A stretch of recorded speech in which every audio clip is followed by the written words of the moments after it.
പ്രിയങ്ക ഗാന്ധി സത്യപ്രതിജ്ഞ ചെയ്യാൻ ഒരുങ്ങുമ്പോൾ വയനാട്ടുകാർ ഏറെ പ്രതീക്ഷയിലാണ്. വയനാടിനായി ഒരു മെഡിക്കൽ കോളേജ് ആശുപത്രി, രാത്രിയാത്രാ നിരോധനം ഉൾപ്പെടെ വർഷങ്ങളായി ജനങ്ങൾ അനുഭവിക്കുന്ന നിരവധി പ്രശ്നങ്ങൾക്ക് പരിഹാരം ഉണ്ടാകും എന്നാണ് അവരുടെ പ്രതീക്ഷ.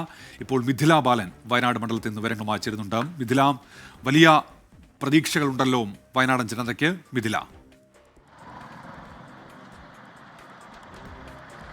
തീർച്ചയായും ഉന്മേഷ്, പ്രിയങ്ക ഗാന്ധി ഈ ഒരു പ്രചരണ വേളയിൽ ഇവിടുത്തെ ജനങ്ങൾക്ക് നൽകിയ വാഗ്ദാനങ്ങളുണ്ട്. അതെല്ലാം തന്നെ പ്രാവർത്തികമാകും എന്ന പ്രതീക്ഷയിൽ തന്നെയാണ് ഇന്നിപ്പോൾ പ്രിയങ്ക സത്യപ്രതിജ്ഞ ചെയ്യുമ്പോൾ വയനാട്ടിലെ ജനങ്ങൾക്കുള്ളത്. പ്രത്യേകിച്ച് അവർ വർഷങ്ങളായി അനുഭവിക്കുന്ന കാര്യമുണ്ട്, പ്രശ്നങ്ങളുണ്ട്. നമ്മുടെ ക്യാമ്പയിൻ തന്നെയാണ് വയനാടിനായി ഒരു മെഡിക്കൽ കോളേജ് എന്നത്.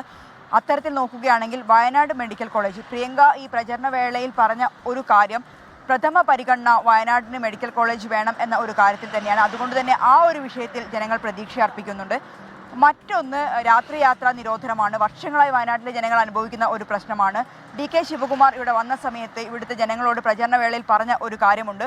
ഈ ഒരു തെരഞ്ഞെടുപ്പ് കഴിഞ്ഞാൽ ഇവിടുത്തെ ഉദ്യോഗസ്ഥരുമായും ഒപ്പം തന്നെ പ്രിയങ്ക ഗാന്ധിക്കൊപ്പവും ഈ ഒരു വിഷയം ചർച്ച ചെയ്യും. വലിയ രീതിയിൽ ഈ വിഷയങ്ങൾക്കെല്ലാം ഒരു പരിഹാരം ഉണ്ടാകും. നമുക്ക് ഇവിടുത്തെ കുറച്ച് ഓട്ടോറിക്ഷ ഡ്രൈവർമാരിവിടെ ഉണ്ട്, അവരോട് നമുക്ക് ചോദിച്ചു നോക്കാം.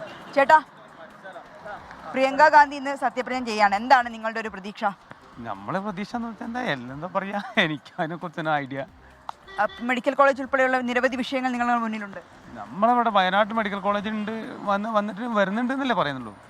വരുമായിരിക്കും, പ്രതീക്ഷിക്കാം, നോക്കാം. അതെ, ജനങ്ങളെ സംബന്ധിച്ചിടത്തോളം അവർക്ക് അവരുടെ ആരോഗ്യം അതുതന്നെയാണ് പ്രധാനം. വയനാടിനായി മെഡിക്കൽ കോളേജ് ഉണ്ടാകും എന്ന പ്രതീക്ഷ, അതിനാണ് വയനാട്ടിലെ ജനങ്ങൾ പ്രഥമ പരിഗണന നൽകുന്നത്. അതുണ്ടാകും എന്ന പ്രതീക്ഷയിലാണ് പ്രിയങ്ക ഇന്ന് സത്യപ്രതിജ്ഞ ചെയ്യുമ്പോൾ വയനാട്ടിലെ ജനങ്ങൾ. ഉന്മേഷ്, മിഥില ബാലനാണ് വിവരങ്ങൾ നൽകിയത്. മെഡിക്കൽ കോളേജ് പേരിന് മാത്രമെന്നുള്ള വിമർശനം പ്രചാരണഘട്ടത്തിൽ പ്രിയങ്ക ഗാന്ധി ഉന്നയിച്ചതാണ്. അക്കാര്യത്തിൽ എന്തൊക്കെ നടപടികൾ ഉണ്ടാകുമെന്ന് കൂടി അറിയേണ്ടതുണ്ട്.